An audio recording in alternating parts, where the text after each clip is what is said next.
Bilbao Levante, Virginie, une image, des cadeaux, c'est à vous. Bonsoir Virginie. Bonsoir tout le monde. Allez, on commence par les images de Levante qui a ouvert le score. C'est De Frutos à droite qui centre, reprise ratée de Melero qui retombe derrière face à une défense inexistante. Cette fois-ci, c'est la bonne. Et puis égalisation de l'Atlético sur corner à la 58e. C'est Martinez qui marque de la tête. Match retour le 4 mars prochain à Levante, puisque c'est 1-1 le score final. Et hasard du calendrier, les deux équipes vont se retrouver le 26 février prochain en Liga. Pour les cadeaux, le maillot de Stéphane Bauken, signé de lui-même, est à gagner sur le compte Twitter de l'équipe du soir. Je rappelle qu'Angers a gagné son match en Coupe de France, mais on verra les images tout à l'heure. Pour le gagner, on retweet, on follow et on surveille jusqu'à la fin de l'émission. Oui, pas forcément un événement que Angers s'impose face à Rennes, un voisin breton qu'on chérit. Angers file direction la finale. Enfin, avant la finale, il y aura quelques étapes. Direction donc les 16e de finale. Bah oui, on peut être content les copains. Et Tigres contre le Bayern. Bah oui, ce soir, le Bayern est donc devenu champion du monde des clubs. Vous allez voir le but, il est signé du Français Benjamin Pavard, donc 1-0 face au Tigres. Pas la Tigresse. Sinon, j'aurais gagné. Monterrey. À 1 contre 11, peut-être pas. Le Monterrey où joue évidemment André-Pierre Gignac, notre épatant français. Et un but, très bien. Mais ce soir, le Bayern qui complète sa collection de trophées. Coupe du monde des clubs, ou championnat du monde des Coupe du monde des clubs. Le championnat d'Allemagne, la Coupe d'Allemagne, la Ligue des Champions, la Super Coupe d'Europe et la Super Coupe d'Allemagne, ça fait 6 trophées. Et la dernière fois qu'une équipe avait réalisé une telle razzia, un tel grand chelem, c'était l'immense Barça de Guardiola, c'était lors de sa première saison en 2009. Alors, ce Bayern illégal comme ça, mais est-ce qu'il rejoint l'immense Barça de Guardiola? J'aimerais qu'on en parle. Non, pas du tout. Première impression. Non, c'est pas du tout. En termes de palmarès, oui, mais le Barça de Guardiola, en termes de jeu, je parle sous contrôle des un peu plus anciens, mais c'est peut-être une des plus grandes équipes de l'histoire du jeu. Le Bayern de Flick est très impressionnant, mais il y a moins cette identité qu'avait le Barça de Guardiola. Donc, pour moi, ils sont très très forts. Il y a un côté tueur sans froid, là où l'équipe de Guardiola, possession, un truc exceptionnel, des joueurs, Iniesta, Xavi, il y avait en plus Henry sur le côté, l'éclosion de Messi, c'était après Ronaldinho. Enfin, il y a quelque chose d'exceptionnel dans cette équipe du Barça que je trouve n'a pas ce Bayern, aussi fort soit-il. Régis, téléphonez à Jomikou immédiatement. Dommage qu'il ne soit pas sur le plateau. Même si je partage tout à fait. Et pourquoi vous faites allusion à Joe? Parce que Joe aurait défendu le Bayern? Non, parce que Joe est Bundesliga, le Bayern, c'est comme Eric Blanc avec Barcelone, tout de suite, tu vois, ils frétillent, quoi. Ils sont très sensibles à la chose. Je rejoins Giovanni. Déjà, moi, ce Bayern, excuse-moi, mais ouais, c'est clinique, c'est propre, c'est tout ce que tu veux, mais je vibre pas. Je vibre pas, voilà, c'est comme ça. Je vous écoute et je regardais les sourcils de Régis Broir. Ah ben, on va pas être d'accord, mais c'est pas un souci.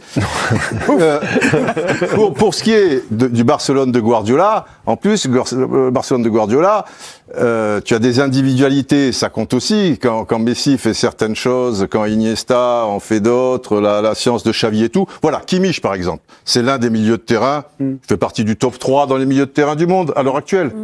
Eh bien, Kimmich, pour moi, quand je regarde, c'est encéphalogramme plat. Pas d'émotion. Voilà. Non, j'ai pas d'émotion. C'est l'émotion. Voilà. C'est comme ça. C'est propre, c'est bien, c'est tout ce que tu veux. J'ai pas d'émotion. Après, si ça éclate les gens, moi, je suis ravi pour eux. C'est comme ça. Chacun a sa sensibilité. Régis Broir entraîne actuellement Luxembourg, tout proche de l'Allemagne. Il y a ce côté germanophile qui non mais il doit être neutre aussi au Luxembourg. Régis, je vous ai vu réagir du sourcil, même des deux sourcils, au propos de Didier. Non, c'est bien, mais je partage certaines choses. Effectivement, moi aussi, j'étais très amoureux du jeu du Barça à cette époque-là. C'était, Didier parlait des émotions, c'était un régal. Maintenant, je trouve que le foot a évolué la période du Barça et aujourd'hui, et je trouve que cette équipe de Bayern sait faire pratiquement tout ce qui peut garantir un match. Ils savent faire les transitions, les attaques rapides. un peu moins de qualité que la possession que Barcelone. Je suis d'accord avec ça dans la maîtrise collective. Mais quand ils doivent le faire et quand ils doivent un peu geler le ballon et le garder maîtriser, je trouve qu'ils dégagent une force quand même collective. Oui, il y a de la qualité, une force collective. Moi, je te parle d'émotion, si tu veux. Et Barcelone, ils s'appuyaient que sur leur possession, avec des joueurs fantastiques qui maîtrisaient totalement leur sujet. Oui, c'est-à-dire, vraiment, on ne le saura jamais. Le football a évolué. Mais 2009, 2010, 2011, c'est pas non plus le football, tu vois, de Mathusalem. C'était ma question. Hein. Vraiment, je pense que si tu mets le Barça de Guardiola contre ce Bayern-là, le Barça gagne 8 fois sur 10. Quand on voit comment Pavard défend... Le Bayern concède beaucoup d'occasions dans ces matchs. Même contre cette équipe-là de Tigres. Vous n'êtes pas sûr, Régis? Non, je ne suis pas sûr pour ce que je viens d'expliquer. Le Barça de cette période, de Guardiola, je trouvais que sur l'aspect défensif, ils avaient tellement de possession qu'ils maîtrisaient même leur problème défensif. Je trouve que ce Bayern dégage une forme de puissance et qu'ils sont capables de s'adapter à un adversaire et de pouvoir les mettre en danger. Ouais, mais parce qu'ils ont cette force quand même quelque part. Ouais, mais tu sais, même des équipes très très puissantes, elles jouaient contre ce Barça-là. On a vu le Bayern à certains moments. Alors c'était peut-être pas ce Bayern, mais enfin c'était quand même quelque chose. Moi je me souviens de Chelsea. Ouais, Chelsea les a bousculés à Stamford Bridge et c'est vrai que là l'arbitre a été plutôt sympathique. Moi je te parle sur un certain nombre de matchs. C'était une équipe souvent injouable. Oui. Mais ce style enfin, je trouve je trouve sévère avec le Bayern dans le côté pas d'émotion et tout. Il y avait un côté jubilatoire dans le Barça de Guardiola. Ouais. Parce que c'était la possession, parce qu'il faisait des choses à une vitesse incroyable. Tu t'es éclaté ce soir dans la finale? Pas vraiment, non, mais j'en fais pas. Je trouve, par exemple, en finale il dégage une puissance. Contre le PSG en finale de la Ligue des Champions, tu t'es régalé? Bah ouais. Parce qu'il y a une intensité un peu dans le match, un peu, voilà, c'est une finale de Ligue des Champions. Il y a une qualité quand même technique et il y a une puissance collective. Moi, je le trouve moins impressionnant que l'était le Bayern de Jupp Heynckes, qui a été lui aussi champion d'Europe. Ouais. C'était encore plus impressionnant. Mais il y a ce côté comme ça, une machine qui, quand elle se met en branle. Parce que Ribéry, parce que il n'y a pas grand-chose qui peut lui résister. Moi, je le trouve sévère. Non. C'est pas parce qu'on préfère. Pour moi, il dégage pas beaucoup d'émotions. Non, mais si tu compares au Barça de Xavi, Iniesta, Messi, évidemment. Mais par rapport à pas mal d'équipes qui ont dominé à certains moments l'Europe plus ou moins, ce qu'ils sont en train de faire. Si tu veux. Je préfère Liverpool dégager plus de choses quand je voyais tant Salah, Mané, Firmino, les autres et tout, que ce Bayern. Mais le Bayern qui, par exemple, contre le Barça de cette année là, le fameux match de Ligue des Champions. Oui. Tu peux sortir si t'es pas contente. C'était un match hyper spectaculaire. C'était une démonstration. Ils ont réduit en miettes le Barça. Alors c'est pas évidemment le Barça de l'époque, mais il y a une équipe qui est capable quand elle ouvre les brèches. Ça s'est effondré comme un château de cartes. Que tu te sois éclaté, super. Et après, les émotions, Didier, c'est quand même c'est la victoire, l'émotion. Non. Parce que, non, mais en tout cas, pour les supporters, quand t'es supporter de l'Inter en 2010 et que tu bats le grand Barça de Guardiola, tu les as, les émotions. Tu dis pas, je suis quand même un peu dégoûté parce qu'on joue de manière moins spectaculaire. Mais t'es content d'avoir gagné la Ligue des Champions. Mais il y avait quelque chose dans cette équipe de l'Inter qui avait façonné. Il y a quelque chose, elle était moins belle sans doute à regarder que de Bayern de cette année. Ouais, ça dépend. Elle pouvait dégager, je trouve. Moi, je trouvais qu'il y avait de l'émotion, les Chivou, les Materazzi, les trucs derrière, les Schneider, les Milito, pardon. C'était affreux. C'était pas affreux du tout. Non, il y avait une machine, mais c'était métallique, mais il y avait quelque chose. D'accord, mais moi, j'aime pas ce foot-là. Ah oui, non. C'est autre chose. Pour moi, entre le Barça de 2009 et cette équipe-là, pour moi, ils font pas le même sport, mais après, c'est pas un souci. En fait, c'est du foot. Il y a plusieurs manières de le dire, mais parce que je m'en étais pas rendu compte que c'était le même sport. Je suis là pour ça. Mais merci d'être une mère pour moi. Mais pour le reste, en fait, pour moi, celui qui incarne la différence entre le Barça de 2009 et ce qu'est le Bayern de cette année, c'est Lewandowski. C'est-à-dire que Lewandowski, il est trop fort. Il marque du gauche, du pied droit, de la tête. Il est trop fort. Mais Lewandowski, il est trop fort. Mais je me lève pas le matin en me disant j'ai envie de mâcher son maillot. Je veux dire que je dans cette équipe, c'est pas juste ce que tu dis. Ils attaquent, ils sont super nombreux à attaquer le camp adverse à chaque fois. J'ai pas parlé de ça. Lewandowski marque pas de but, il gagne le match quand même. Non mais Lewandowski, c'est une machine à marquer des buts. Enfin après, je veux bien que tu me contrôles. Et donc je te dis qu'il a beau être trop fort, marquer des buts tout le temps, à tous les matchs, dans des registres très différents, et pour autant, Lewandowski, pour moi, il ne me fait pas transpirer ce que d'autres ont transporté en moi. Donc c'est très subjectif, tu as le droit de pas être d'accord avec moi. Lewandowski, il est super fort, il est méga fort. Mais il y a bien d'autres joueurs que je préfère voir jouer à lui. Mais dire, c'est pas une question. Je ne renie pas ce qu'il est. Je ne le sous-évalue pas. Je dis simplement que pour moi, c'est une sensibilité. Lewandowski, il est super fort. Mais Lewandowski, est-ce qu'on en parlera dans 20 ans comme on a parlé de d'autres joueurs? J'en suis pas sûr. Hormis évidemment par les stats et parce qu'il a conquis. Voilà, donc cette équipe, elle est remarquable, elle est très forte, elle a volé aucun titre, elle est super, elle est extra, il y a aucun souci. Mais de là à le comparer, on parle du Barça de 2009, on en parle encore. Régis. Non mais vous parlez beaucoup d'émotions et je partage. Pour moi, c'est mon baromètre. Je comprends ce que vous dites, mais sur le truc du jeu, ce qu'ils sont capables de faire, de s'adapter, de mettre en place. Il y a une action ce soir, ils ont eu une action incroyable. Ils sont sur une base de pressing où il y a une touche pour les Mexicains. Il y a eu une attaque rapide. Ils ont fait 110 mètres. Ils sont arrivés à 5 dans la surface. Ouais.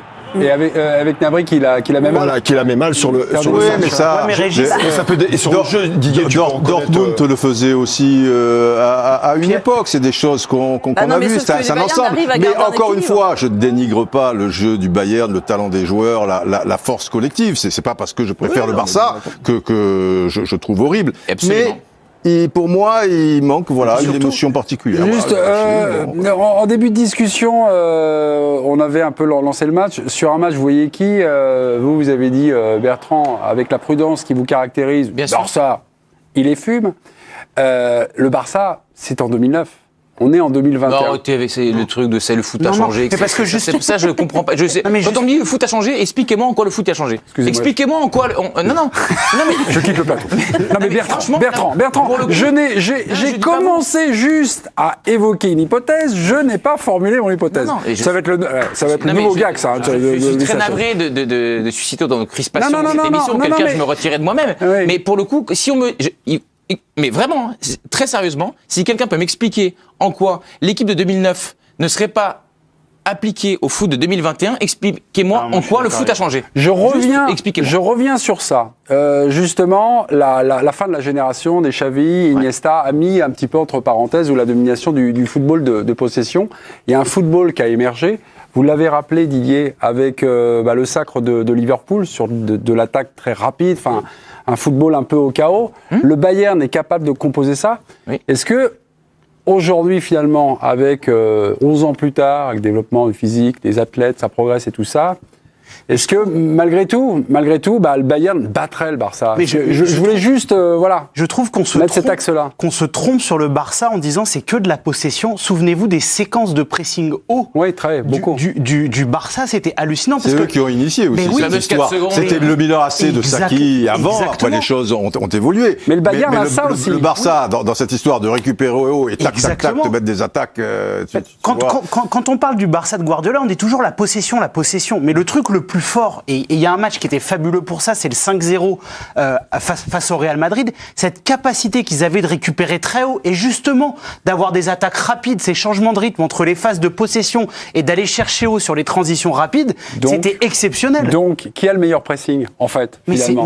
Mais c'est le Barça, c'était exceptionnel. Ce qu'ils étaient capables de faire. Eto'o, d'ailleurs, on l'a vu après quand il est à l'Inter avec Mourinho, ce qu'il était capable de faire en termes d'intensité. Eto'o, très important pour le pressing. Ben oui, mais c'était un joueur. Non, mais si.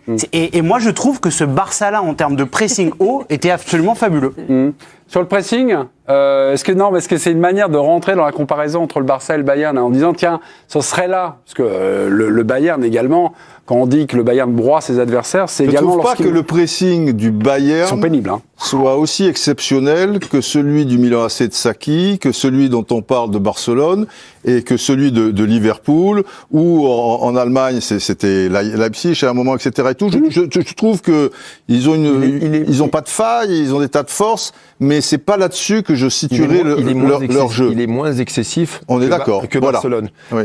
Moi, je trouve la seule différence, c'est que Barcelone, ce que disait Giovanni, c'est qu'ils avaient une réaction immédiate pour récupérer le ballon. Le Bayern ne veut pas le récupérer de suite, il veut le récupérer sur le deuxième temps. Donc, ils font un pressing après le premier temps parce qu'ils n'ont pas des joueurs de vélocité pour pouvoir récupérer le ballon de suite. Et collectivement, je pense qu'ils n'étaient pas autant au point que Barça. Mais après, ils ont cette faculté de se remobiliser sur le deuxième temps de jeu pour le récupérer grâce à leur puissance. et ils entraînent une faute technique de l'adversaire. Et c'est là qu'ils récupèrent le ballon. Et mais il récupère un peu plus tard. Il le récupère un petit peu plus tard. En plus, il y a quand même autre chose, c'est que le Barça, il y a Messi. Ici, je veux dire, on parle d'émotion, si tu veux. Messi, il a fait des choses, il a marqué des buts, tout ce qu'il fait avec un ballon, au-delà de toute la force collective du Barça, c'est exceptionnel. Si vous me trouvez un Messi dans le Bayern, elle a le droit de préférer Nabri, il n'y a pas de souci avec ça. C'est les flics, vous me dites. Il est peut-être meilleur que Messi, c'est possible. Pas dire en même temps, quand le président parle, pas d'ironie mordante, mon cher. Pas de problème. Il est comme un père pour moi, Didier. Pas de problème. La question but ou pas but, pour revenir sur sur ce match. On est à la 18e minute. Le Bayern va marquer un but par Joshua Kimmich. On va le revoir à la 18e minute. Regardez, il va frapper. Regardez bien parce que l'arbitre Esteban Ostojic a jugé que Lewandowski, hors jeu, faisait action de jeu et donc a invalidé le but de Joshua Kimmich. Il y a un ralenti qui est plus flagrant quand même, où tu penses que même Lewandowski, il la caresse, où il peut la... Voilà. Le but de Joshua Kimmich... Mais on n'a pas les droits, donc forcément... Non, le but de Joshua Kimmich était-il valable? Petite séquence courte d'images dans quelques minutes juste après le duel, juste avant le jingle, mes petits, pas tout de suite pour la musique. On y va ou pas? On appuie le droit. Bien sûr qu'on y va. Voilà. Ayez confiance en vos équipes, Olivier. Bien sûr, bien sûr. Oui, Bertrand Latour demande Giovanni Castaldi. Le but de Kimmich était-il valable? C'est un duel, là, d'accord. Oui, oui, qu'après le jingle, c'est souvent un duel. Bertrand, c'était valable. On y va. Et pour moi, évidemment que c'est valable. On voit très bien que le gardien, dans tous les cas, il n'aura jamais le ballon. Je vois pas l'incidence que peut avoir Lewandowski sur cette action-là. C'est le foot de 2021, c'est le foot de la nouvelle génération de Giovanni Castaldi. C'est le foot des ralentis. Et à la fin, on sait même plus ce qu'on a vu. À la fin, dans la vraie vie du foot d'avant, le vrai foot, c'est qu'en fait, t'as une frappe limpide, le gardien est battu, et on se pose pas la question de savoir s'il y en a peut-être un mec qui était hors jeu de 10 cm, d'1 mètre, etc., qui a perturbé la trajectoire. Il y a but, c'est limpide. Giovanni. Mais la question n'est pas de savoir si le gardien était ou non sur le ballon, la question était de savoir si Lewandowski fait ou non action de jeu. Et il fait, puisqu'il fait un appel et il se retrouve hors jeu, il est sur la trajectoire du ballon. Il y a un ralenti qu'on n'a pas vu où effectivement, t'as même l'impression qu'il caresse le ballon, donc fatalement, ça peut perturber le gardien. Donc à partir de ce moment-là, je vois pas comment ce but peut être validé. Lewandowski fait action de jeu, il est hors jeu, c'est le règlement, point barre. Pour ce qui est de la génération, Bertrand, je te rappelle que tu es plus jeune que moi, donc c'est toi qui l'incarne, la nouvelle génération. Pas de possible relance de la part de Bertrand Latour. Vous avez encore 9 centièmes, Giovanni Castaldi. Personnel, merci, comme au casino. Oui, exactement. Ça vous rappelle le bon soir. Ça, c'est Brett Sinclair. Brett Sinclair qui est personnel. Voilà. Le but de Kimmich était-il valable? Si vous dites oui, vous avez vu les images et on va les revoir avec tous les angles possibles. Il faut voir. Voilà. Je suis mort, là. Bertrand Latour, si c'est non, c'est Giovanni Castaldi. Arbitrage du président. Moi, je n'ai pas été convaincu par Giovanni, mais... Arbitrage du président. C'est discutable. Là où je rejoins Bertrand, je pense que le gardien doit avoir un œil quand même sur Lewandowski, mais au moment de la frappe, tu as le sentiment que... Tu sais, des fois, le gardien attend que le dernier joueur touche la balle. Et il reste là comme un con, tu vois. Or là, il n'y a que Kimmich qui l'intéresse, et je pense qu'il ne pourra pas l'avoir. Cependant, il y a une grosse lacune de Bertrand qui te parle du football d'avant et qui te dit dans le football d'avant, les choses auraient été comme ça, machin, il n'y a pas d'histoire de ralenti, dans le football d'avant, le hors-jeu de position, il y a hors-jeu de Lewandowski. Point barre. Parce que les hors-jeux de position n'existaient pas. Moi, j'ai vu des trucs. Je me souviens d'un match au Stade du Ré. Bon, je vais avoir droit au, comment ça s'appelle, la poète, l'accordéon, tout ça et tout. Yves Horner, formidable, Yves Horner, etc. Formidable, on l'aime beaucoup. Mais, tu as un but pour Nice, OM en Coupe de France au Stade du Ré. En 78, non? Non, un but pour l'OM qui est refusé à l'OM parce que Magnusson Roger Magnusson, bravo. Il est à 15 mètres du poteau de corner, blessé, si tu veux. Alors là, pour faire le coup, il fait pas action de jeu, mais il est jugé hors jeu parce que c'est un joueur qui est au-delà de et truc. Donc c'est fou. Donc pour cette lacune, même si c'est un peu discutable, je vais dire Giovanni. J'ai l'impression que c'est plus à visée humaine que... Non, sinon je reconnais que c'est discutable. Parce que c'est vrai qu'il y a un ralenti quand même quelque part. Donc il se joue. Il est. Il commence ses points bas. Tu aurais pas fait cette petite erreur. On était dans le draw. Mais là, tu parles du football d'avant. Football d'avant, il y a hors-jeu. Obi-Wan Kenobi a corrigé son petit padawan. Et Régis Brouard. Et avec toutes les images, parce qu'on a fait une séquence beaucoup plus longue d'images. Vous, quel est votre sentiment? Est-ce que ça aurait dû être accepté, validé? Il bouge quand même, hein. Ouais, en étant il n'est pas objectif, statique. Hein. Dans l'esprit, il doit y avoir but. Parce que même s'il n'y a pas Lewandowski, je pense que le gardien ne peut pas intervenir. C'était match. Mais le règlement fait qu'il y a une position hors jeu qui est quand même relativement flagrante. Regarde ce ralenti. Il bouge en plus. Il bouge Lewandowski, il n'est pas arrêté. S'il ne fait pas un mouvement de jambe, voilà. Là, d'accord. Là, d'accord. Et moi, je pense que c'est son mouvement de bras et de jambes qui fait qu'il faut annuler ça joue le but. Parce que son mouvement fait qu'il peut gêner le gardien. Il peut toucher la balle. Il aurait été statique. Ouais. Le but aurait été validé. C'est le mouvement de sa demande, de son appel. Mais s'il bouge pas, s'il bouge pas, le ballon lui percute, non? Non? Ah non, s'il bouge pas, le ballon passe à 1 mètre de lui. Il va vers le ballon. Il passe, ouais. Il passe? C'est l'action de jeu.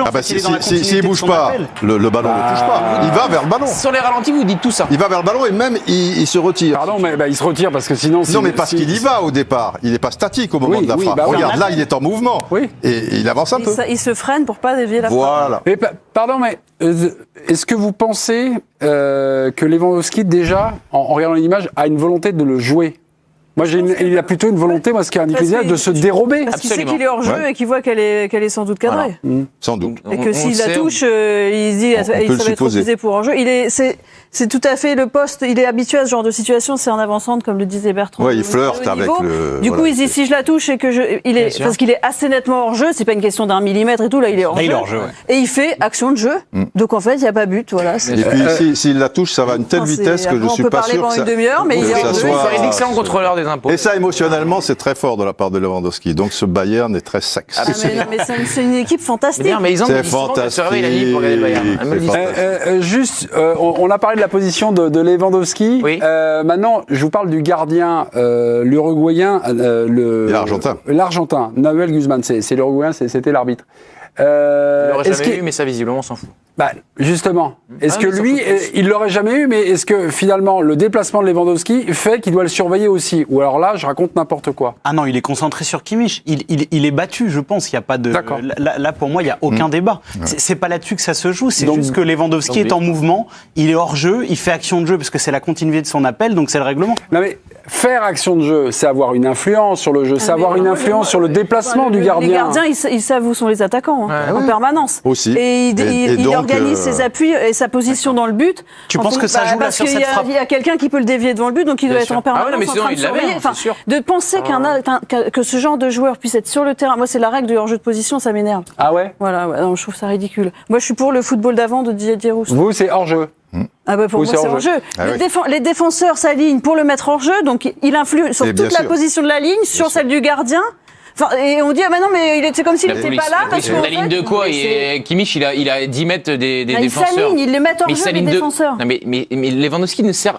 Kimmich, il prend sa décision de frappe. Les défenseurs, ils sont à 10 mètres. Mais là, tu parles d'un but. Ah, là, tu parles de ce but, à la frappe de Kimmich. Oui, non, mais ok, élargis ton esprit. Ah oui, d'accord. En fait, là, c'est un débat philosophique, c'est pas le but de Kimmich. Non, mais si le débat, c'est le débat des hors-jeux de position, il fallait même prévenir. Vous me dites, on change le thème. Je pense juste qu'il est impossible qu'un joueur soit dans une surface de réparation sans faire action de jeu. Je suis d'accord. Le gardien, il a Le gardien, il y a même pire, tu peux bénéficier de ton avance dans la première action où tu n'es pas. Alors ça, c'est le pompon.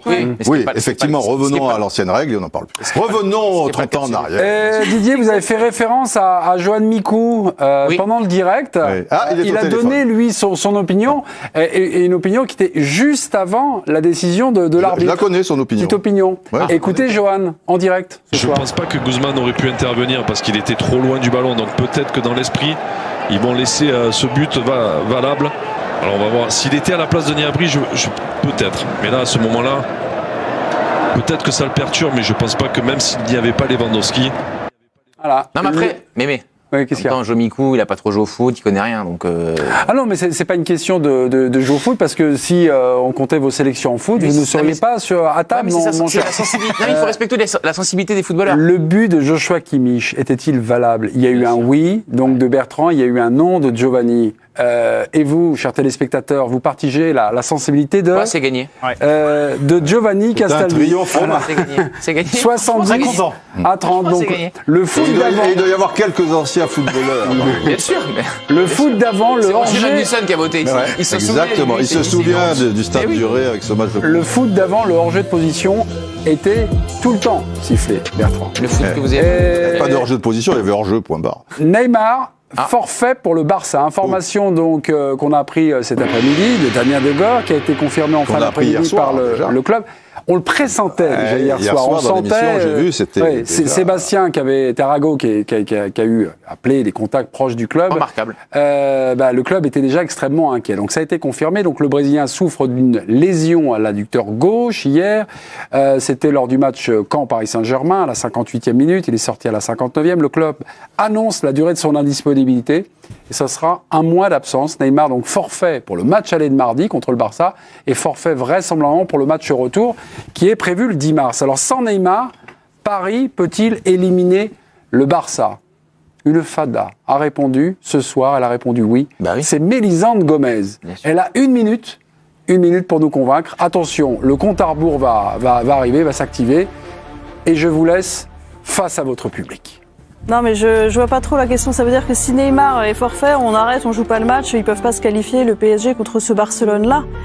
Évidemment, je vais pas vous dire que c'est une bonne nouvelle pour Paris, puisque c'est leur meilleur joueur, clairement, et qu'on en a un peu marre qu'il soit jamais là dans les moments aussi importants, puisque ça fait plusieurs fois que ça se reproduit. Évidemment que c'est une très mauvaise nouvelle. Maintenant, est-ce qu'ils peuvent se qualifier ? Donc, ils sont moins favoris, ils sont sans doute pas favoris aujourd'hui, mais le Barça, avec cette défense-là, en 8e de finale de Ligue des Champions, ils ont un passé récent qui prouve que dans ce genre de match à élimination directe, ils peuvent exploser. Ils ont une charnière qui est en pièces, il y a des joueurs absents, ils ont un couloir droit où il n'y a pas d'arrière droit de métier qui va pouvoir jouer puisque Dest a priori ne sera pas là et que Sergio Roberto est pas là. Ils ont un milieu qui est incapable de protéger l'axe central où Umtiti a du mal, Busquets devant lui a beaucoup de mal aussi, le petit Pedri il débute à ce niveau donc il y a pas de garantie. Vous me dites que cette équipe-là, elle peut pas être inquiétée par le PSG qui lui a trouvé un gardien et un axe fort, ce qui compte aussi dans ces matchs-là. Une minute, ou j'allais dire moins, mais peut-être une minute et quelques secondes en plus pour nous regonfler le moral. Mélisande Gomez vous a-t-elle convaincu, chers téléspectateurs? Vous allez sur le compte Twitter de l'équipe du soir. Alors, attention, mais a-t-elle convaincu l'ensemble du plateau? Attention, sondage en direct effectué par notre société de sondage. Toc toc toc, bonsoir Giovanni Castaldi, vous avez regardé l'équipe du soir comme tout le monde, hein, bien sûr. Convaincu ou pas par... J'avais pas besoin d'être convaincu, mais elle a été brillante comme toujours. Ok. Et Bertrand Latour. Après un début d'émission quinca, c'est un élan de lucidité salutaire de la part de Mélisande Gomez, donc je suis convaincu. C'est vrai qu'il est agaçant. Parce que tu parles de Neymar. En général, quand Neymar n'est pas là, il y a un joueur qui peut prendre le relais, c'est Di Maria. Et on oublie Di Maria. Tu enlèves Neymar et Di Maria, voilà. C'est comme si tu enlèves Messi et Griezmann. Di Maria sera là au retour, Didier. Oui, pour la qualification. Donc, enfin, moi, je suis un petit peu dans le match aller. Peut-être que Neymar sera peut-être là au retour. Mais c'est un handicap. Là où j'étais dans un 60-40 PSG, je deviens dans un 55-45 Barça, peut-être. Mais bon, 45, c'est beaucoup. Bien évidemment, ça va se jouer à des petites choses. Mais c'est un handicap, s'il n'est pas surmontable, sans Neymar et sans Di Maria, sans déconner. Régis, donc sans Di Maria, sans Neymar, comment vous imaginez une hypothèse, un scénario de ce match aller déjà, ce match aller? À Barcelone. À Barcelone. Ouais. Mélisande a beaucoup parlé du Barça et de son secteur défensif, leur point faible.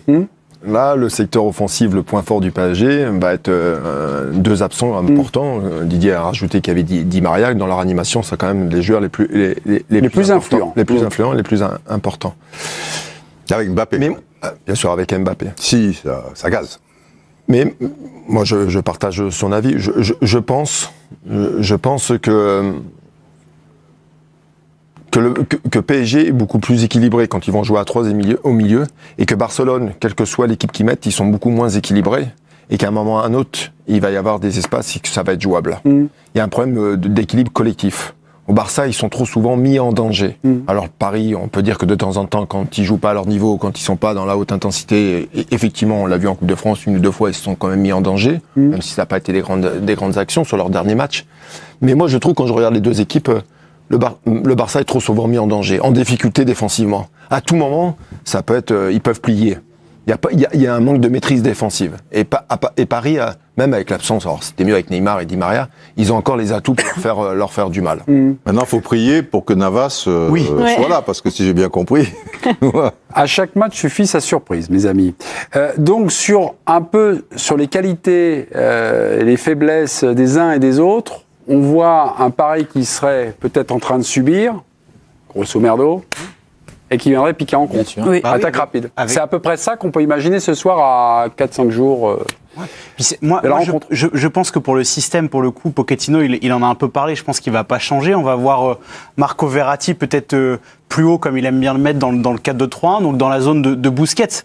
Comme a expliqué Mélisande, le Barça, au-delà même de la défense centrale, avec Busquets, ils ont un réel problème. Il est cramé, Busquets, et sur ces phases de transition rapide, où c'est quand même Busquets qui est censé protéger cet axe, protéger une charnière qui est faible, je pense que la connexion Verratti-Mbappé, elle peut faire des dégâts. Mais la présence ou non de Navas va changer, parce que le triangle Marquinhos, Kimpembe, Navas, c'est le vrai axe de solidité du PSG, parce que les latéraux, ils sont pas terribles. Kurzawa, bon, il revient bien, mais défensivement, c'est pas exceptionnel. Florenzi, c'est pareil. Donc le PSG avec Dembélé qui revient très bien sur les côtés, ils vont souffrir. Donc chacun a des faiblesses, mais je pense que l'axe Verratti-Mbappé peut vraiment faire du mal à la défense du Barça actuel. Ça va être Dembélé-Kurzawa. Dembélé va jouer oui, c'est ça, puisque Griezmann joue plutôt à gauche côté Florenzi. Un match dans le match qui te fait mal. Parce que Dembélé revient bien. Oui, il est un peu déroutant, et comme Kurzawa, il peut l'être aussi. Vous parlez des latéraux du PSG. Je pense qu'une des consignes qu'il va donner Pochettino, je pense qu'il va peut-être les interdire de monter. Alors Florenzi et Kurzawa sont très portés sur le jeu offensif, c'est des contre-attaquants. Mais il va peut-être leur demander, ou il va peut-être mettre des défenseurs avant tout stricts sur le match aller. Au départ, il faut pas sortir. Il va falloir rester en place, et sur les transitions, peut-être leur faire mal. Donc la participation va être beaucoup moins importante à mes yeux. Mais je pense c'est là où le Paris Saint-Germain a parfois du mal à jouer, on va dire, bloc bas. C'est pas dans l'ADN de cette équipe. Ils savent pas faire ça. La Juve que vous avez commenté, enfin vous avez suivi pour le joueur d'équipe, elle était bien bloc bas avec les trois, là, les Barzagli, Bonucci et Chiellini. Et eux, j'ai l'impression que c'est une équipe qui va trouver son équilibre et son rythme et son tempo dans le match. Faut pas qu'elle subisse trop. Enfin, oui, moi je pense qu'ils seront dans un bloc médian. Ils vont être prudents. Mais bloc médian, moi je ne vois pas dans leur surface non plus. Ça fait des années quand même. Oui. Autant il y a quelques années, c'était une équipe de possession, Thiago Motta en 6, Verratti, Matuidi, qui vous voulez, etc. Il y avait... Là, maintenant, si vous êtes capable de me dire comment joue le PSG, enfin, hormis dans le quotidien de la Ligue 1. Jouer avec Neymar. Voilà, c'est-à-dire qu'en gros, c'était ce qu'on a pu reprocher à Tourelle, c'est en gros, on défend le mieux possible, puis on donne le ballon à Neymar. C'est très schématique ce que je dis, mais on n'est pas très très loin de la vérité non plus. Il n'y a pas une marque de fabrique du PSG. On n'est pas certain que ce soit une équipe de contre-attaque, et on n'est pas non plus certain qu'avec Gay, Paredes, Verratti, qu'ils soient une équipe de possession non plus. Ça n'existe pas. Donc ils ont des qualités, des défauts, et je trouve que dans ce contexte-là, sans Neymar, et face à une équipe dont tout ça a été très bien dit, qui est fragile, parce que je trouve que c'est une équipe lente, le Barça. T'as peut-être tout intérêt, sachant que ton meilleur atout n'est pas là, à essayer de piquer en compte, parce que t'as Mbappé qui est sans doute le meilleur joueur de contre-attaque possible, de jouer ce registre-là, avec évidemment tes fragilités, qui sont que tes deux latéraux, c'est pas leur qualité première de leur demander de défendre, mais il y a un moment donné, tu sais que la bataille du milieu, t'es pas sûr de la gagner non plus, donc il y a forcément un parti pris à avoir. Je pense que le plus judicieux, c'est celui-ci. Quand tu parles du PSG, tu dois au moins reconnaître une chose, qu'ils ont quand même cette faculté et cette qualité d'aller vite vers l'avant. Oui, mais c'est leur point fort quand même. Ils ont une forme de maîtrise, une qualité de passe sur 2-3 passes après une récupération basse.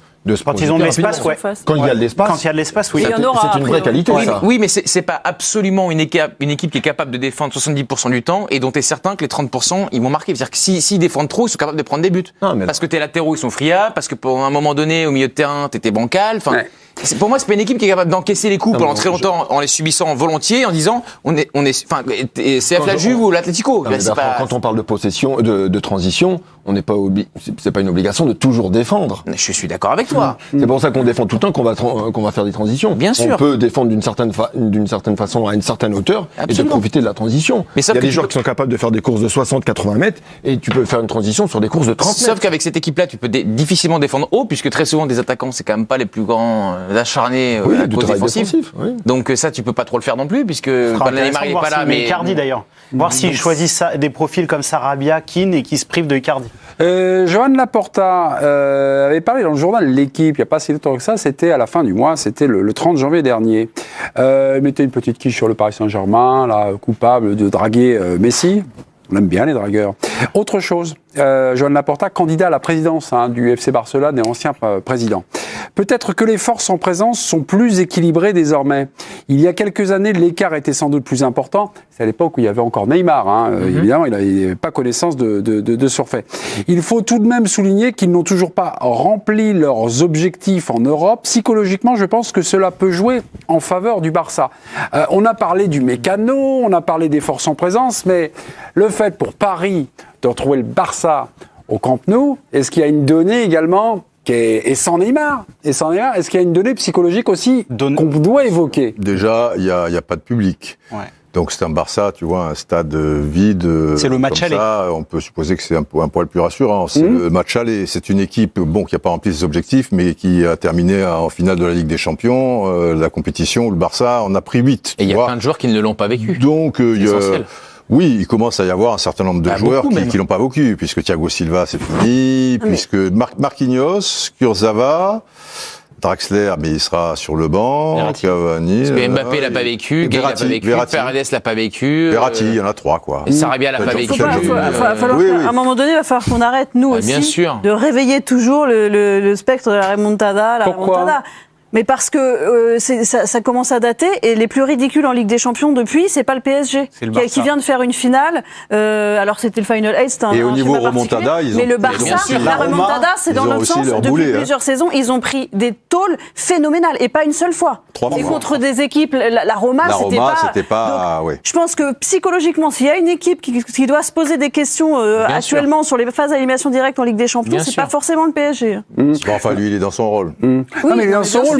L'homme de la remontada, il n'est pas là, parce que c'était Neymar quand même, en plus. Le spectre de la remontada, c'était l'arbitre et quand même Neymar, qui est maintenant au PSG absent. Mélisande Gomez a-t-elle convaincu nos téléspectateurs? Oui ou non? J'ai l'impression que Mélisande n'est pas très inquiète. Sur l'avantage en face des portes ouvertes. Oui. 67%, mes petits. Dans quelques minutes, on revient sur Neymar. Alors, il y a un match de déclaration entre Pascal Duprat, entre Neymar Junior, entre Neymar Senior, un beau casting, et entre Pascal Duprat, une deuxième. Ah oui. On va tout vous expliquer dans quelques minutes. Allez, à tout de suite. Deuxième partie, qui n'est pas la dernière partie. Ce soir, exceptionnellement, les chroniqueurs ont décidé de veiller jusqu'à 00h30 pour votre plus grand plaisir. Ils l'ont choisi, et moi, quand les chroniqueurs décident, évidemment, j'obtempère. Les chroniqueurs sont d'envergure. Le patron est le président à vie de l'équipe du soir, Didier Roustan, un ville-peuple taquin, parfois un petit peu chambreur. Il y a Bertrand Latour, et Giovanni Castaldi, Régis Brouard et Mélisande Gomez. Neymar pleureuse. Point d'interrogation. Pourquoi on dit ça? À chaque blessure, il y a un débat sur Neymar. Pascal Duprat, hier, a dégainé, chambré, chez nos amis d'Eurosport, le diffuseur. Pour moi, il y a un penalty sur l'action de Yago. Yago qui est à l'origine dans la zone où Neymar se blesse. Il y a eu un petit duel. Donc pour moi, il y a penalty sur l'action de Yago qui lui vaut un carton jaune. Mais je ne vais pas pleurer. Je laisse ça à Neymar. Réponse aujourd'hui de Neymar sur Instagram. Cela me rend triste de devoir entendre des joueurs, des entraîneurs, des commentateurs ou autres dire « il doit prendre, il tombe tout le temps, c'est une pleureuse ». Parfois, je me sens mal à l'aise avec mon style de jeu, par mes dribbles et les tacles que je finis toujours par recevoir. Je ne sais pas si je suis le problème ou si c'est ce que je fais sur le terrain. Alors, Neymar, son style de jeu, est-il vraiment le problème? C'est Régis qui est le premier de cordée. Son jeu est fait avant tout de provocation. Provocation avec le ballon, provocation verbale, provocation gestuelle, toutes sortes de provocations. Donc c'est lui qui engendre un peu toute cette forme d'agressivité autour de lui, de l'agressivité physique et de l'agressivité verbale. Parce que soit les adversaires ou les entraîneurs essaient de le faire sortir son match parce qu'ils savent qu'il va pas changer son jeu. Son jeu ne va pas changer radicalement. Donc pour moi, le vrai problème, il est là. Parce qu'il est tout le temps dans la provocation.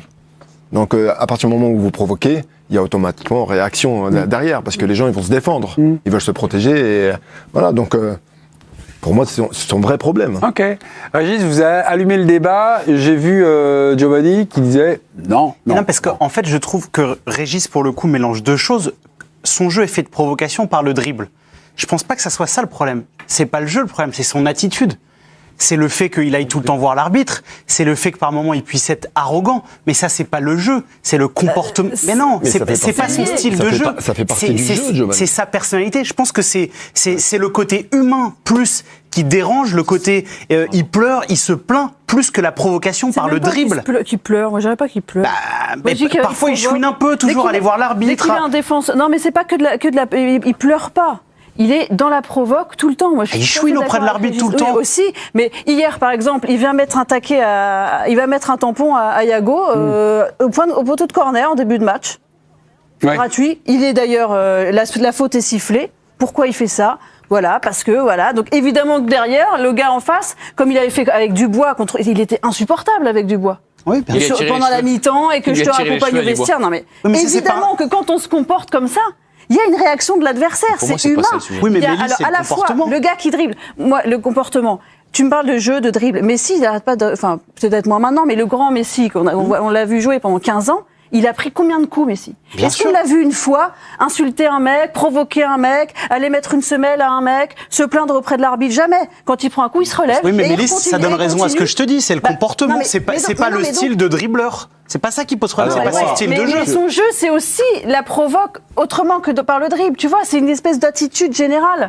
Alors effectivement, t'as raison, tu scindes les deux. Ouais. Je pense qu'on est tous d'accord, en fait. Le président casque bleu va éteindre l'incendie.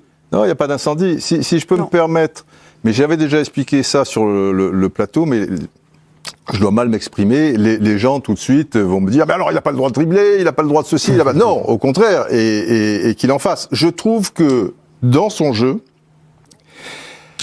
il aurait dû faire, il aurait dû évoluer à ce niveau-là et se poser quand même des questions, parce que tous les tampons qu'il prend, quand même, ça, ils existent. Et il y en a qui sont pas justifiés, et je trouve que l'un des problèmes, quand même, c'est le laxisme de certains arbitres. Le fait que ce soit le PSG, tu sais que tu risques pas grand. Je vais te dire, tu as le même Neymar avec les mêmes provocations, avec le même jeu, machin truc, qui est à l'OM, il prend moins de coups. Si vous comprenez pas ce que je veux dire, enfin c'est pas que parce que quelque part, il va être plus protégé par le public, par un environnement, par tout un ensemble, alors qu'au PSG, tu vois, le PSG, c'est toujours les riches, les ceci, les cela, et l'arbitre il sait qu'il aura pas de problème avec le PSG parce que les dirigeants du PSG, tu vois, ou des choses comme ça. Bon, bref, mais je trouve que justement, dans sa provocation, il peut y avoir une petite forme de volonté d'humilier là-dedans, mais au-delà de ça, c'est que très souvent, alors déjà, il la garde, il fait son propre match, si tu veux. Quand on parle de Messi, il va toujours à l'essentiel. Et le dribble de Messi il fait pas son propre match. Nécessaire et surtout utile. Messi, il dribble parce qu'il n'a pas d'autre solution. Voilà. Neymar, il dribble souvent pour humilier se faire un petit plaisir, peu c'est pas, mais il en fait sans doute effectivement un petit peu trop. C'est trop facile pour lui dans un sens aussi. Mais je trouve que très souvent, il attend de prendre le coup. Je parle pas le coup qu'il prend de Yago, où il est dos au but, où Yago arrive comme un mort de faim avant qu'il se blesse, puisqu'il sortira et trucs. Là, tu peux rien faire, quoi. Mais très souvent, il attend le dernier moment pour qu'il y ait un choc, si tu veux, et un choc qui doit pas être trop dangereux. Mais des fois, ça tombe mal, tu vois, quand même. Neymar, alors après, peut-être qu'il devient fragile avec le temps, mais il prend trop de tampons et il n'est pas assez protégé, c'est une chose. Il n'en demeure pas moins vrai que, à une époque, il y a 10, 15 ou 20 ans, des tampons comme ça, tu en prenais beaucoup, mais chaque fois, le mec se relevait dans la seconde. N'était pas là à souffrir, ou il y a quelque chose, je sais pas, il y a un souci quand même. Je me demande, alors tu n'es pas d'accord? Je vous ai entendu, vous n'étiez pas d'accord avec Didier, et on se trompe un peu de débat. Enfin, on se trompe d'explication. On se trompe d'explication, c'est pas travail. Je le dis sans aucune provocation, je suis d'accord avec quasiment rien de ce qui a été dit. Moi, je pense que le sujet de Neymar, c'est sa fragilité personnelle. Hormis exemple Alvaro, je pense qu'Alvaro, il y a des moments où il a voulu le démonter. Évidemment. Mais le démonter méchamment. Pour le reste, je ne vois que des fautes, un peu de nervosité, un peu des fautes pour casser le jeu parce qu'il est trop fort et qu'un bon chassé, ça l'arrête parce que sinon on ne sait pas l'arrêter autrement. Mais je ne vois quasiment jamais de violence à l'endroit de Neymar en Ligue 1. Et je pense que sa fragilité, c'est lui et son corps. Les raisons, je ne les connais pas. Mais je pense que les explications de ces blessures ne sont pas dans l'agacement que ça génère quand on le regarde parfois à faire ces trucs où il attend 3 secondes, le mec qui arrive, il attend de faire la passe pour ensuite tomber, et c'est exaspérant. Mais je ne vois jamais de fautes qui peuvent être mettre en danger son intégrité physique. Ouais. Donc en fait, pour moi, le problème de Neymar, c'est sa fragilité. C'est-à-dire que je ne vois pas subir des fautes. Elle peut mettre un peu en danger. Hein. Celle que j'ai vue, la vitesse, le retard du gars et à la hauteur du genou. Mais au final, il se blesse pas sur Iago. Non, mais je te dis que celle-là, on est sur un bon tampon. Peut être, on est sur un bon tampon. Mais pour moi, les blessures de Neymar, c'est davantage sa fragilité que le traitement qu'on lui inflige, quoi. Et même plus que son jeu qui est provocateur. Non, mais il a quand même un traitement particulier. De par son jeu aussi, son statut et tout. C'est vrai qu'il n'y a pas des super attentats comme il pouvait exister. Exactement, t'as connu à une époque. Tu vois Maradona, tu vois, bien sûr, pas, un montage de 2 minutes 30 de Maradona. Tu vois Maradona contre la Corée, Coupe du Monde 86, le premier match de l'Argentine. Mais il se relève chaque fois, quoi. Exactement. Mais il prend, hein, de temps en temps, il truc. Parce qu'en Ligue 1, franchement, s'il y a un mec qui est capable de me dire 3 joueurs qui ont voulu faire mal à Neymar méchamment, tu vois, ils vont pour le fracasser. Non, ça, t'as raison. Alvaro. Moi, hormis Alvaro, je ne peux pas te dire d'exemple de mec qui se dit tiens, je vais me le faire, je vais le tuer. Il prend le sécher pour arrêter les actions, oui, enrayer, mais pas violemment, je trouve. Je vous avais mais on se rejoint un petit peu, parce que finalement, c'est des coups qu'il prend ou ça prend des proportions terribles, alors que finalement. Didier, je suis devenu un homme du consensus. Je vous avais promis la réaction du papa de Neymar, Neymar Senior, alors qu'il répond à Pascal Duprat. Mon fils doit vraiment pleurer, mais pas pour ce que vous imaginez, monsieur. Il doit pleurer parce qu'il existe des entraîneurs comme vous, des arbitres de ce niveau, des ligues négligentes et silencieuses, des journalistes en grande minorité tendancieux et des lâches. Et puis Pascal Duprat... Ça va, c'est la minorité. Ouais. Pascal Duprat sur RMC, qui chronique le dimanche dans les grandes gueules du sport, lui a répondu. Il était ce soir chez nos confrères. Je revendique cette phrase qui est dite sans animosité, le fait de pleurer. Il se plaint de prendre des coups alors qu'il chambre balle au pied parce que c'est un artiste. Il est malin. Il en rajoute. Il provoque quelquefois, il subit obtient des fautes. Ce qui m'ennuie, c'est qu'il est dans la provocation et l'invective. C'est tout. C'est juste ce qui... c'est pas faux. Il met pédale douce. Oui, petite pédale douce. Parce que hier, sa réaction, c'est pas totalement faux ce qu'il dit. Elle est stupide, quoi. Ouais. Bah oui, le gars est blessé, le gars est machin, et dire je pleure pas, tu vois Neymar. Mais ça c'est le problème ça ajoute à la confusion. Mais c'est le problème du football qui est aussi, c'est sympathique, un système un peu communiste par certains côtés. C'est-à-dire que c'est assez paradoxal. Mais non, mais c'est le football qui permet ça. Je veux dire, Pascal Duprat ne devrait jamais avoir affaire à Neymar, si tu es dans le monde dans lequel où tu vis. Mais oui, ils sont pas dans la même sphère, si tu veux. Mais non, mais Pascal Duprat et Savoyard, je suis obligé de me désolidariser. Mais c'est la réalité. Or, il se trouve que grâce au football, ils peuvent se rencontrer. Ils ne devraient pas se rencontrer. C'est comme si les Rolling Stones, ils vont rencontrer les mecs qui vendent les marrons devant, même s'ils font la même chose. Alors pas des mecs qui vendent des marrons, des mecs qui font à la fête de la musique, la poète, tac, et qui sont pas mal. Mais ces deux mondes dans le football peuvent se rencontrer. Ce qui est extrêmement sympathique, mais au moins, alors que c'est quand même un peu le même métier, même s'ils sont à des années-lumière, tu te dois d'être respectueux, simplement. Et sa réaction d'hier, excuse-moi, mais je trouve ça nul. Dans quelques minutes, il n'y aura pas de Rolling Stone, il n'y aura pas le concert des gens qui vendent des marrons. Non, pas les marrons, des gens qui... Oui, des gens, des musiciens. Qui ont quelques bases et qui font... Dans quelques minutes, la suite de l'équipe du se rencontrent, c'est beau, mais au moins... tout de suite. Au moins... Neymar encore blessé, sujet 3. Il manquera donc le match de mardi contre le Barça. Depuis qu'il est à Paris en 2017, il a joué 3 huitièmes de finale de Ligue des Champions sur 7 possibles. Alors Neymar à Paris, est-ce pour l'instant frustrant? Cette question a fait mouche, puisque 4 chroniqueurs ne sont pas d'accord. C'est un super duel royal. C'est ça la question? Oui, Neymar à Paris, est-ce pour l'instant frustrant? Ils ont répondu oui, c'est pour l'instant frustrant. J'ai le couple Castaldi-Gomez. Qui commence? Est-ce Mélisande ou Giovanni? Vas-y, Mélie. Ouais, d'accord. Ok.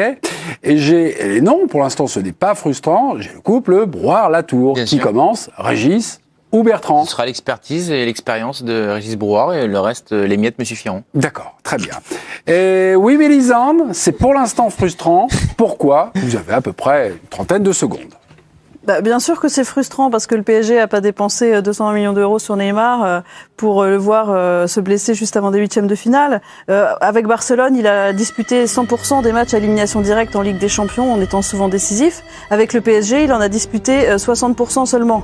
Donc c'est frustrant. Alors il y a ce match contre l'Atalanta où effectivement sans lui le PSG se serait pas qualifié puisqu'il est décisif, mais je pense pas qu'ils aient investi autant pour se qualifier contre l'Atalanta Bergame. Donc on espère plus, on espère qu'il porte le PSG encore plus haut.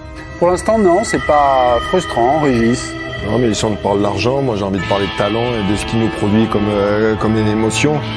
C'est le seul joueur dans le championnat qui fait des choses hors normes, qui est capable de nous procurer, de nous lever de notre canapé quand on regarde un match.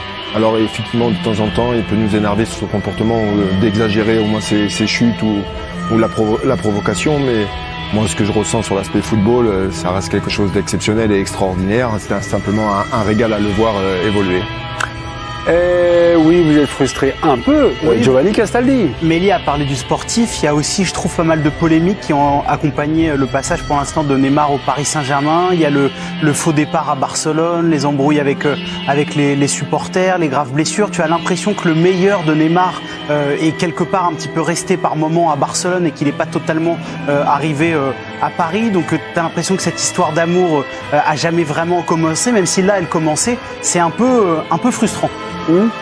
Non, pas encore frustré, Bertrand Latour. Non, mais évidemment, comme Giovanni, on peut s'attarder sur l'accessoire, sur l'extra-sportif, sur ce qu'on raconte à côté du sport. Et puis, comme le disait Régis, je le dirais à ma manière, de manière plus laborieuse, mais il y a aussi les matchs, il y a aussi le talent, il y a aussi tout ce qu'on voit de lui à chaque fois qu'il est sur le terrain. Il est remarquable, il est fascinant, on peut lui reprocher ses fragilités. Moi, je comprends Neymar, je sais qu'il n'est pas forcément capable d'apporter tout ce qu'on lui demande, mais je sais aussi qu'il est à 90 minutes de gagner la Ligue des Champions avec le Paris Saint-Germain, ce pourquoi Mélisande a participé à le payer, d'après ce que j'ai compris. Donc pour moi, c'est pas une frustration, je suis dans l'espérance qu'il prolonge son contrat et qu'il continue à donner du bonheur aux Parisiens et aux Parisiennes. 2 secondes et 3 centièmes.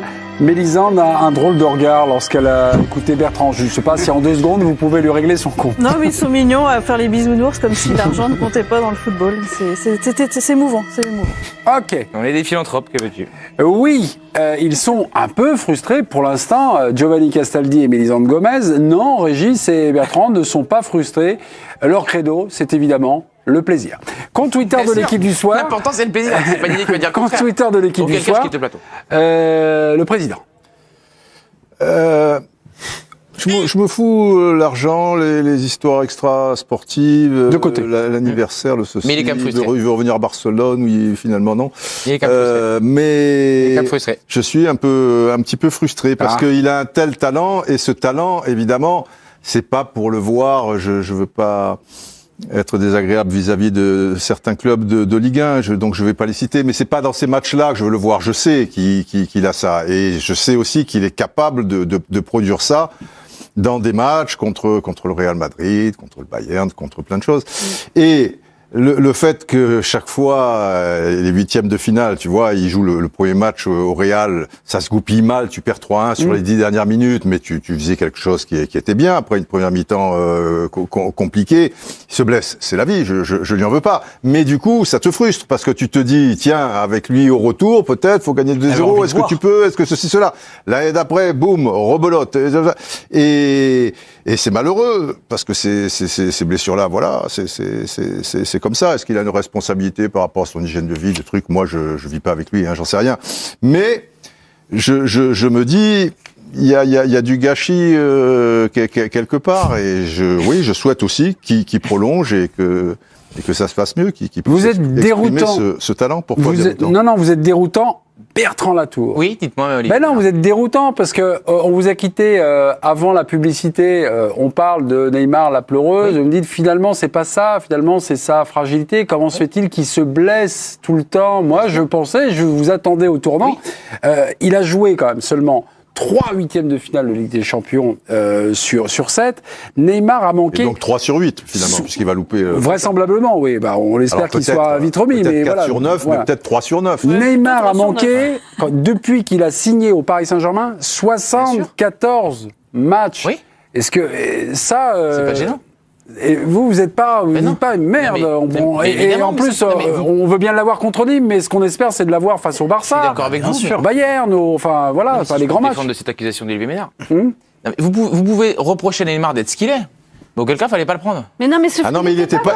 Mais le problème, c'est qu'il n'était pas comme ça avant. Il n'était pas comme ça au Barça. Si tu dis certains joueurs qui sont vraiment identifiés, qui ont toujours des problèmes, qui sont toujours blessés, tu dis bon. Tu le prends et les jours où il sera pas blessé, il va te régaler. Il est né en 92, il arrive au PSG en 2017, il était très jeune. Il était jamais blessé, à part... Mais il était très jeune. Comment très jeune? Mais non, mais il a commencé à 16 ans et demi, Neymar. Il a joué des Copa Libertadores, il en a gagné avec Santos, tout ça et tout. Mais c'est pas rien, il a quand même une carrière. Il a été blessé en Coupe du Monde par ce coup de Zingaro, je sais plus comment il s'appelle. Tu sais comment c'est évolué les choses. Vu sa morphologie, vu ce qu'il est, tu sais bien qu'il a des fragilités. Il n'y a pas une histoire de morphologie. Il y a des joueurs qui sont taillés comme des crevettes. Attends. Lui, tu mets tout additionné à la fin.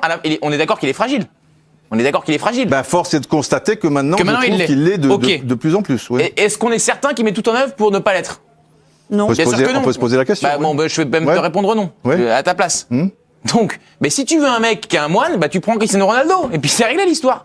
Sauf que t'as Neymar. Neymar, tu sais qu'il est comme ça. Mais tu as eu des tas de joueurs qui n'étaient pas des moines. Mais lui, il est comme ça. Prenons Ronaldinho. Oui. Ronaldinho était aussi fait tard. Sauf qu'il a fait combien de temps au très haut niveau, Ronaldinho? Pas tant que ça. Il n'a pas fait 15 ans. Comment t'expliques qu'au Barça, le temps où il était là, il ratait pas tous les matchs. Sur un temps assez court. Mais parce que lui, après, c'était psychologique. Mais c'était pas physique. C'est pas une question de moine. Tu as des gens. Tu crois que Maradona, il faisait pas la fête? Maradona, tu as des tas de joueurs, les Brésiliens en particulier, la fête, ils la font. Sauf que les gens, ils n'étaient pas blessés. Sauf que les organismes réagissent différemment selon ce que tu lui infliges. Il est même l'accumulation. Moi, je pense que parce que il est comme ça. Et simplement quelques chiffres. Depuis qu'il est au Paris Saint-Germain, exceptionnel au contraire. Depuis qu'il est au Paris Saint-Germain en 2017, c'est sa 4e blessure aux adducteurs. Oui, mais ça, c'est j'ai pas compté toutes les autres blessures. Oui, mais moi, je pense que pour le coup, le Neymar du Barça ou de Paris, dans son mode de vie, n'a pas fondamentalement changé. Je pense que c'est quelqu'un qui s'est toujours couché tard. Il faisait la fête.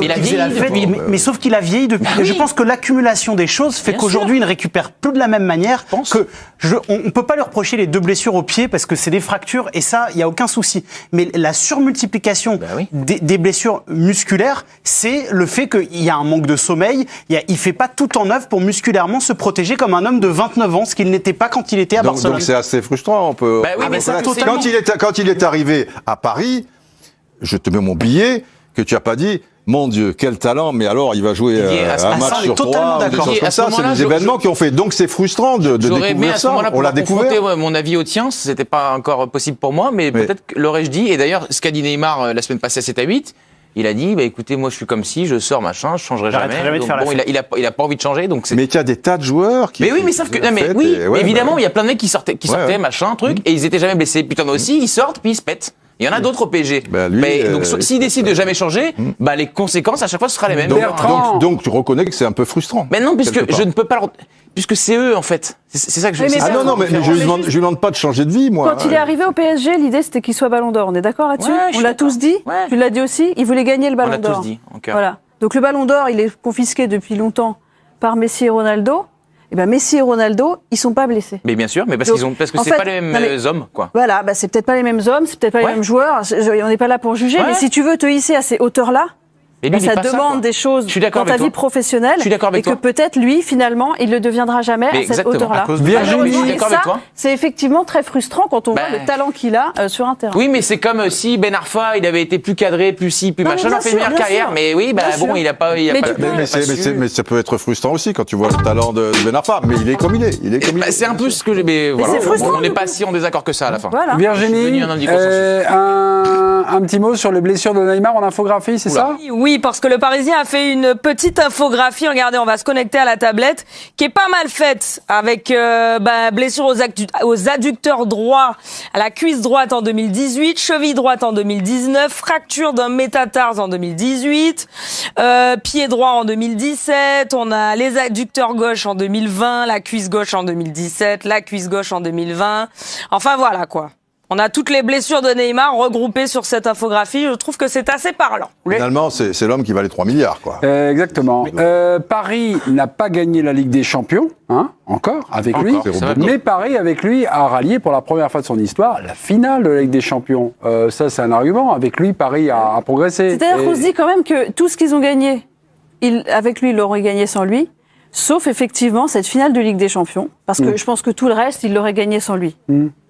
Oui, mais enfin, l'Atalanta, mais la finale de Ligue des Champions, ils n'y seraient pas allés sans lui. Parce que contre l'Atalanta, s'il n'y a pas Neymar en fin de match qui fait les différences sur les buts, mais Lisandre, il est très probable, après on peut réécrire l'histoire, mais il est très probable qu'ils sortent contre l'Atalanta. C'est un argument dans votre camp, ça.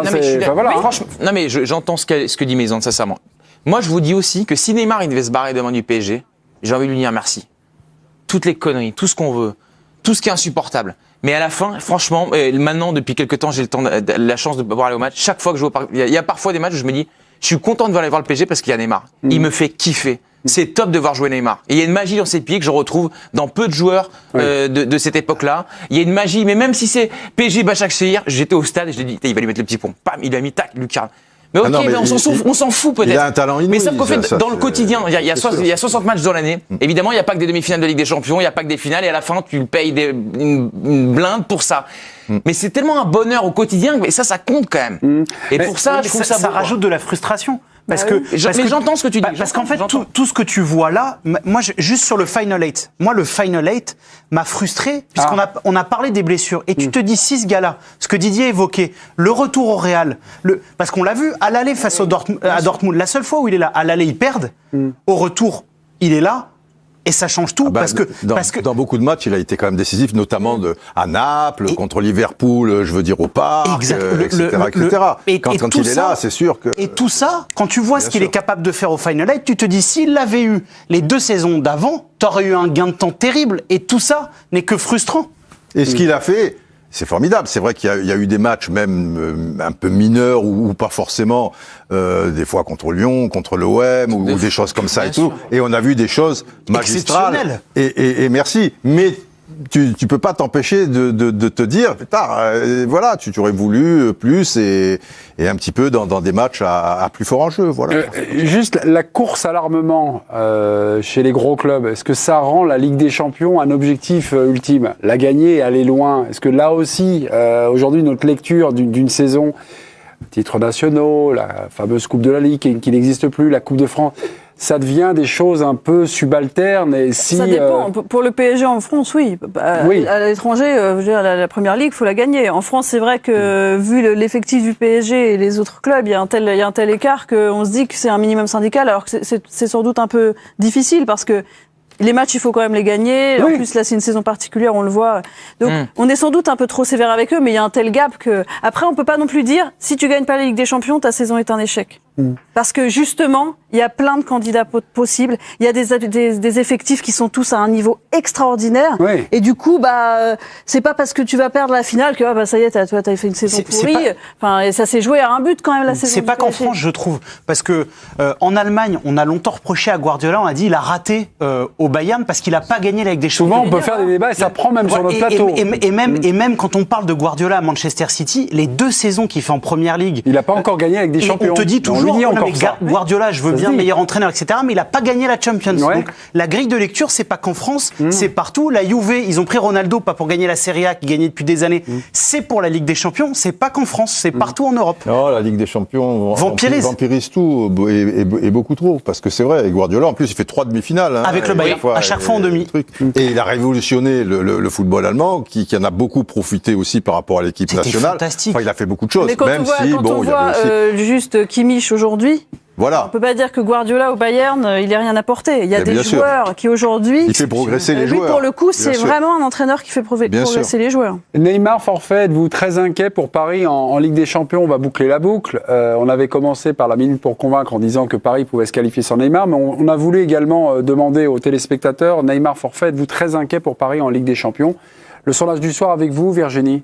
Eh bien oui, les téléspectateurs sont très inquiets à 56,1%, 43,9% disent non, et on a 5900 votants. Ok, merci beaucoup. Alors on peut être d'accord avec Mélisande et voir passer le Paris Saint-Germain, mais être également très inquiet. Non, on a dit qu'il pouvait passer. Qu'il pouvait passer. On n'a pas dit que ce serait une promenade de santé.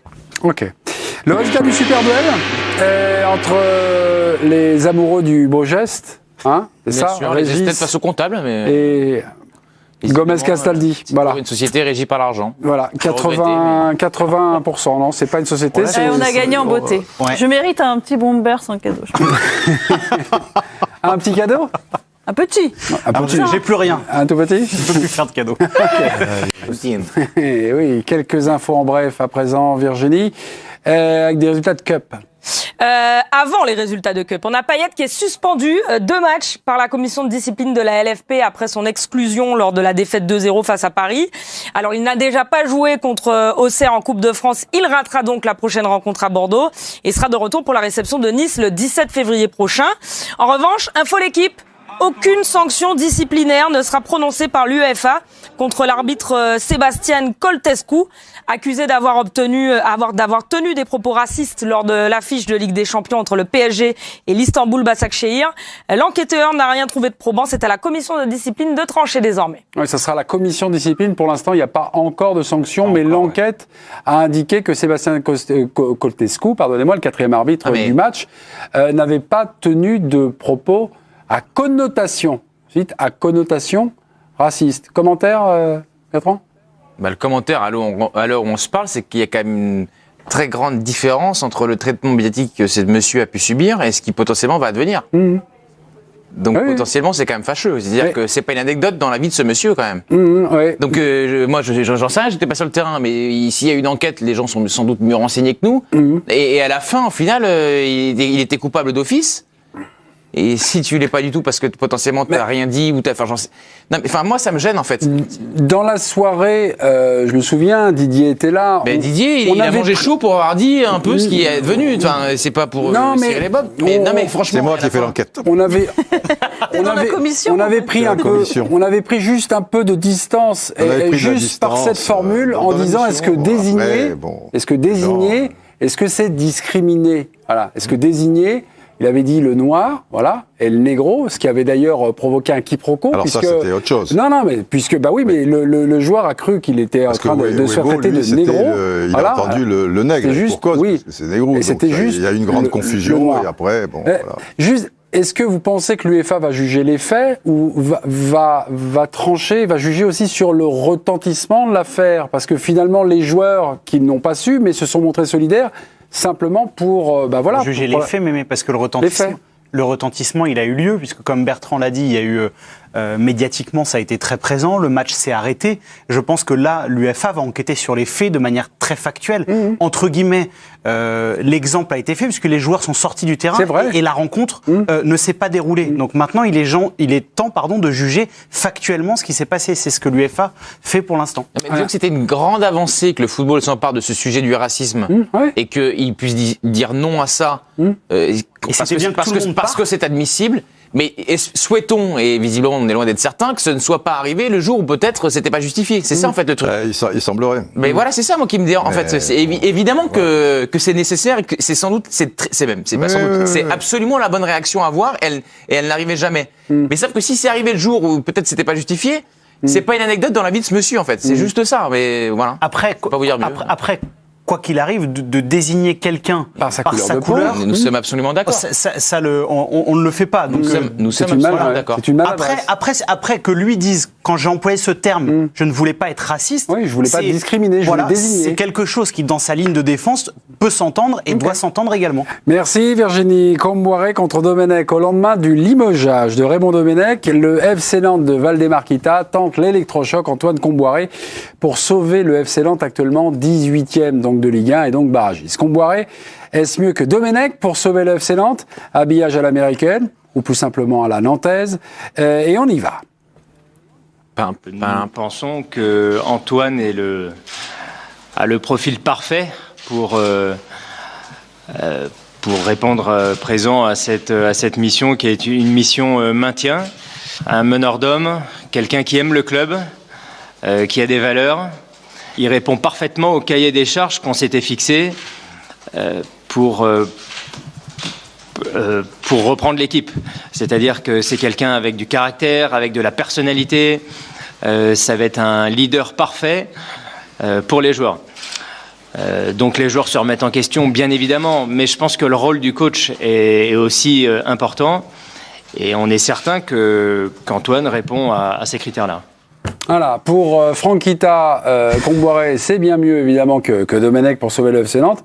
Et pour les chroniqueurs de l'équipe du soir, le pompier de service. Bah, ces derniers temps, bon, il l'a réussi avec Dijon, c'était avec Toulouse, ou ça s'est moins bien passé, c'était Toulouse. Exactement. Toulouse, il était cool, et il sauve Dijon en barrage. Voilà. Et Par miracle. bon, il avait fait beaucoup de très bon travail à Guingamp. De toute manière, il fallait sans doute, bon là, on est dans l'urgence, quoi, quelqu'un qui connaisse vite la Ligue 1. Il la connaît pas d'ailleurs, il le dit lui-même. Les problématiques de la Ligue 1, les forces, les faiblesses. Non, je pense qu'il la connaît. Il la le dit connaît lui-même bien qu'il quand la même. connaît pas. Enfin, je veux dire, ça fait. Il a dit lui-même qu'il connaissait pas l'effectif de Nantes. Qu'il officie. Non, mais ça, il dit toujours ça. Il est arrivé aussi, je sais plus à quelle conférence. À Toulouse. Bon, bah, mais le problème, c'est que ça se vérifie en fait. Hein. Oui. Après, bon. Bah, écoute. Moi, je pense qu'il a a priori le profil. Est-ce que ça suffira? Je ne sais pas, parce que le problème, effectivement, comme dit Mélissande, semble plus profond.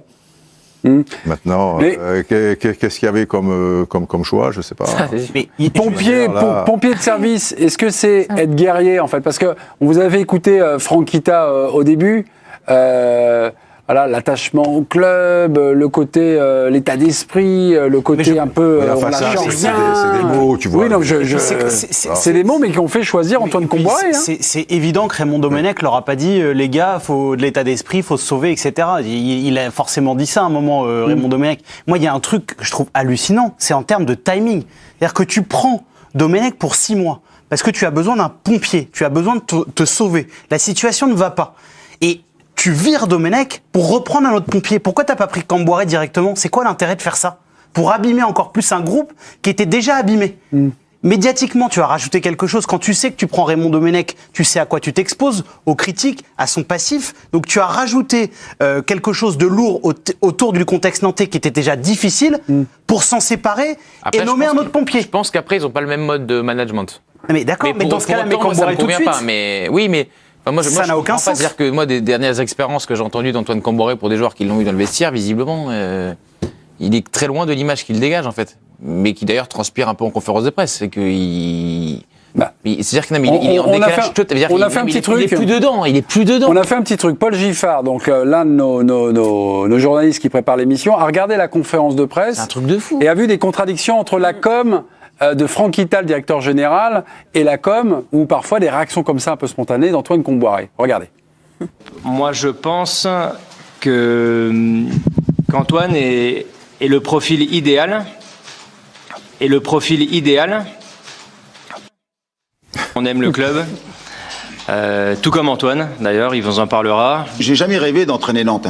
C'est la meilleure solution pour partir sur une nouvelle dynamique. J'ai pas regardé tous les matchs. Ici, ils sont là, c'est aussi un peu de leur faute aussi. Il répond parfaitement au cahier des charges qu'on s'était fixé et je suis certain qu'on a fait le bon choix. Voilà. C'est surréaliste. Convenez que c'est curieux. C'est surréaliste. Moi, ça m'attriste de ces formes de présentation. Et M. Kita, que je ne connais pas, Raymond était avant avec sa forme de management. Antoine, c'est pas en disant au mec dans le vestiaire, il va falloir se bouger le cul, vous allez voir si vous avez des couilles que ça va marcher. Ouais. Parce que son discours, il se porte là-dessus. Il a peut-être un peu plus, quoi. C'est un peu caricatural. J'ose espérer. Virginie, dernier mot sur ça. On suivra évidemment le feuilleton Antoine Comboiré, nouveau coach de Nantes, le 18e pour la famille Kita. Oui, Virginie. Je vous quitte avec la une de l'équipe. Connexion avec la tablette, le piège de cristal qui se referme sur Neymar. Voilà, nouvelle blessure, il est forfait. D'ores et déjà pour le match aller contre le Barça. Et merci beaucoup. On me dit faut rendre. Bah je rends. Bonne soirée à vous, mes amis. Et à demain.